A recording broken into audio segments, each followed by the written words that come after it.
We talked a little bit last segment just about the pressure being on Joe Woods. The pressure because the defense isn't performing the way everybody expected it to. Here's what Joe Woods said about that. I'm just telling the truth. That's just, I don't worry about it. Like, I know it's a problem, and to me in the NFL, it's fair. The NFL is fair. You have an opportunity. I feel like the organization provide us with good players on defense at all three levels. Right now, we're not performing well. You know, there's stretches where we're doing good things, but we're not consistently playing well for 60 minutes. And it just comes with the territory. You know what I mean? But for me, having red eyes is about this studying. I'm always like that. I've always been like that for 31 years coaching. But in terms of worrying about that, you can't, because if you worry about it, then it affects your decision making. It affects your thought process.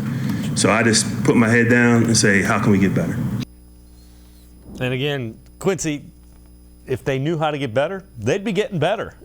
It's not like if there was like a magic answer, like they would apply it. And Joe Woods does not want this defense to stink. Like, nobody wants the defense to stink.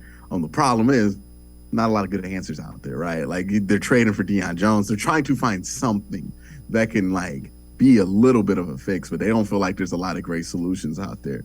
So yeah, I mean, like, I understand what he's saying. You know, you can't really coach to the pressure. Again, that's why I said about the front office. You can't just trade for Denzel Ward because people want you to get a defensive tackle right now. That would be ridiculous, short-sighted, dumb. Same thing with Joe Woods. You can't be concerned to the point of losing your job that you're going to, like, do something drastic, like start zero blitzing when it ain't even in your defense. You got to play your game. You got to do what brought you to the dance. Whether people like it or not, you still got to be who you are at the end of the day, and you can't just make panic decisions, because that's what happens with like a Nathaniel Hackett in Denver, where he's out here, oh, I'm going to go for it on this down, but then everybody got mad at me, so I hired a coach, and now I'm going to go for it. I'm not going to go for it. You know, it's like, that's a mess. I'd rather have consistency, even if it's consistency that I don't appreciate all the time, versus having somebody who's just making decisions because whoever is mad at him at the time said last. Like, that would be true dysfunction.